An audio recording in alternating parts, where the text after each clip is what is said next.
ಚಿನ್ನಸ್ವಾಮಿಲಿ cricket ಪಂದ್ಯಕ್ಕೆ red signal.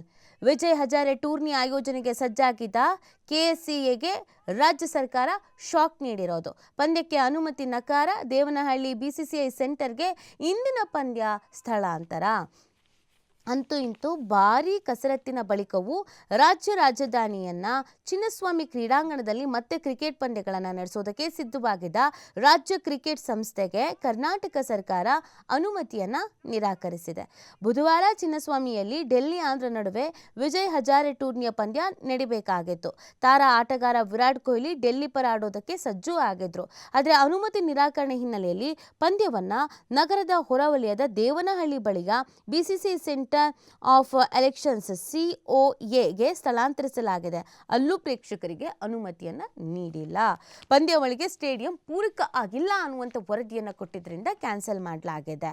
So ಏನೇನು ಹೇಳಿದ್ರು ಸಮಿತಿಯವರು ಅಂತ ನೋಡೋದಾದ್ರೆ, ಚಿನ್ನಸ್ವಾಮಿ ಸ್ಟೇಡಿಯಂನ ಗೇಟ್ ಹಾಗೂ ಮೆಟ್ಟಿಲು ಚಿಕ್ಕದಾಗಿದೆ. ಕಟ್ಟಡಗಳಿಗೆ ನಿಯಮ ಪ್ರಕಾರ ಸೆಟ್ ಬ್ಯಾಕ್ ಅನ್ನ ಬಿಟ್ಟಿಲ್ಲ. ಸ್ಟೇಡಿಯಂ ಸಂಪೂರ್ಣ ಕಾಂಪೌಂಡ್ ಅವೈಜ್ಞಾನಿಕವಾಗೇ ಇದೆ. ಹೀಗಂತ ಚಿನ್ನಸ್ವಾಮಿ ಸ್ಟೇಡಿಯಂನಲ್ಲಿ ಕ್ರಿಕೆಟ್ ಪಂದ್ಯಾವಳಿ ನಡೆಸುವ ಸಂಬಂಧ ರಾಜ್ಯ ಸರ್ಕಾರ ರಚಿಸಿರುವ ಗ್ರೇಟರ್ ಬೆಂಗಳೂರು ಪ್ರಾಧಿಕಾರದ ಮುಖ್ಯ ಆಯುಕ್ತ ಮಹೇಶ್ವರ್ ರಾವ್ ನೇತೃತ್ವದ ಸಮಿತಿ ತನ್ನ ಶಿಫಾರಸನ್ನ ವರದಿಯಲ್ಲಿ ತಿಳಿಸಿದೆ. ರಾವ್ ಸಮಿತಿ ಏನೇನು ಹೇಳಿದೆ ಅಂತ ನೋಡೋದಾದ್ರೆ, ಅಗ್ನಿಶಾಮಕ ವಾಹನ, ಆಂಬ್ಯುಲೆನ್ಸ್ ಹೋಗೋದಕ್ಕೆ ಸ್ಟೇಡಿಯಂ ಸೂಕ್ತ ರೀತಿಯಾದಂಥ ಜಾಗವೇ ಇಲ್ಲ. ಅಂದರೆ ಏನಾದರೂ ಅಹಿತಕರ ಘಟನೆಗಳು ನಡೀತು ಅಂತ ಅಂದ್ರೂ ಕೂಡ ಅಲ್ಲಿ ಹೋಗೋದಕ್ಕೆ ವ್ಯವಸ್ಥೆನೇ ಇಲ್ಲ. ಸೊ ಇದು ರಿಸ್ಕಿ ಅಂತ ಅನ್ಸುತ್ತೆ ಅಂತ. ಜನರ ವಾಹನ ಪಾರ್ಕಿಂಗಿಗೆ ವ್ಯವಸ್ಥೆ ಇಲ್ಲ. ಸ್ಟೇಡಿಯಂ ಕಟ್ಟಡಕ್ಕೆ ಸೆಟ್ ಬ್ಯಾಕ್ ಅನ್ನ ಬಿಟ್ಟೇ ಇಲ್ಲ ಅನ್ನೋದನ್ನು ಕೂಡ ಅವ್ರು ಹೇಳಿದ್ದಾರೆ.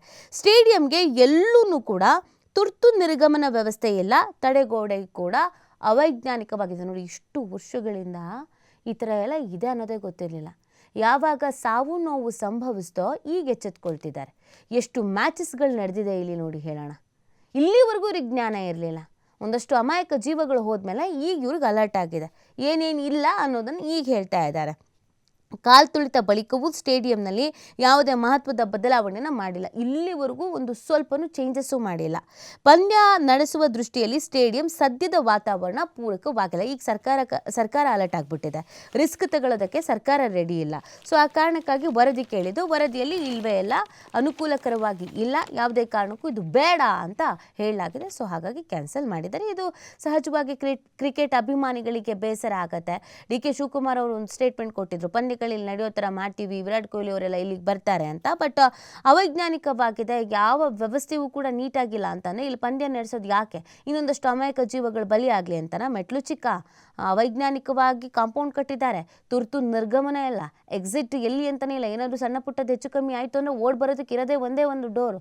ಇನ್ನು ಆಂಬ್ಯುಲೆನ್ಸ್ ಬರೋದಕ್ಕೆ ಜಾಗ ಇಲ್ಲ, ಅಗ್ನಿಶಾಮಕ ದಳ ಬರೋದಕ್ಕೆ ಜಾಗ ಇಲ್ಲ, ಪಾರ್ಕಿಂಗ್ ಮಾಡೋದಕ್ಕೆ ಜಾಗ ಇಲ್ಲ. ಎಲ್ಲ ಸಮಸ್ಯೆನೇ ಅಂತ ಅಂದಮೇಲೆ ಇಲ್ಲಿ ಯಾಕೆ ನಡೆಸಬೇಕು? ಮತ್ತೇನಾದರೂ ಅನಾಹುತ ಆದರೆ? ಈಗಾಗಲೇ ಸರ್ಕಾರ ಮತ್ತು ಅಧಿಕಾರಿಗಳ ನಡುವೆ ತಿಕ್ಕಾಟ ಆಯಿತು. ಇಲ್ಲ ಅವರಿಂದ, ಇಲ್ಲ ಇವರಿಂದ ಅಂತ. ಇವ್ರು ಕಿತ್ತಾಡ್ತಾನೆ ಇರ್ತಾರೆ, ತಿಕ್ಕಾಟ ಆಗ್ತಾನೆ ಇರುತ್ತೆ, ಅವಘಡಗಳು ನಡೀತಾ ಇರುತ್ತೆ, ಅಮಾಯಕ ಜೀವಗಳು ಹೋಗ್ತಾ ಇರುತ್ತೆ. ಕೊನೆಗೆ ಇದಕ್ಕೂ ನಮಗೂ ಸಂಬಂಧ ಇಲ್ಲ ಅಂತ ಹೇಳ್ತಾರೆ. ನೋಡಿ ಎಷ್ಟೆಲ್ಲ ಸಮಸ್ಯೆ ಆಯಿತು. ಅಂತಾರಾಷ್ಟ್ರೀಯ ಮಟ್ಟದಲ್ಲಿ ಈ ಘಟನೆ, ಈ ವಿಚಾರ ಸುದ್ದಿನೂ ಆಯಿತು. ಇಲ್ಲಿವರೆಗೂ ಏನು ಚೇಂಜಸ್ಸೇ ಮಾಡಿಲ್ಲ. ಹೇಗಿತ್ತು ಸ್ಟೇಡಿಯಮ್ಮು ಹಾಗೇ ಇದೆ. ಅಲ್ಪ ಸ್ವಲ್ಪವೂ ಬದಲಾವಣೆ ಆಗಿಲ್ಲ. ಹೀಗಿದ ಮೇಲೆ ಮತ್ತಿನ್ಯಾವ ಧೈರ್ಯದಲ್ಲಿ ಇಲ್ಲಿ ಮ್ಯಾಚಸ್ ನಡೆಸ್ಬೇಕು ಹೇಳಿ ನೋಡೋಣ. ಸೊ ಅದಕ್ಕೆ ಬೇಡ ಅಂತ ಕ್ಯಾನ್ಸಲ್ ಮಾಡಿದ್ರು. ಒಳ್ಳೆ ಕೆಲಸ. ನಿಧಾನವಾದ್ರೂ ತಡವಾದ್ರೂ ಎಲ್ಲ ಸರಿ ಮಾಡ್ಕೊಳ್ಳಿ. ಏನೇನು ಸಮಸ್ಯೆ ಇದೆ ಅದನ್ನೆಲ್ಲವನ್ನ ಬಗೆಹರಿಸ್ಕೊಂಡು ಆಮೇಲೆ ಮ್ಯಾಚ್ ಪ್ರಾರಂಭ ಮಾಡಿ. ಯಾವುದೋ ಪಾಪ ಬಡವ್ರ ಮನೆ ಮಕ್ಕಳು ಜೀವ ತೆಗೆಯೋದಕ್ಕೆ ನೀವು ಏನು ಪ್ಲ್ಯಾನ್ ಮಾಡ್ಕೋಬೇಡಿ.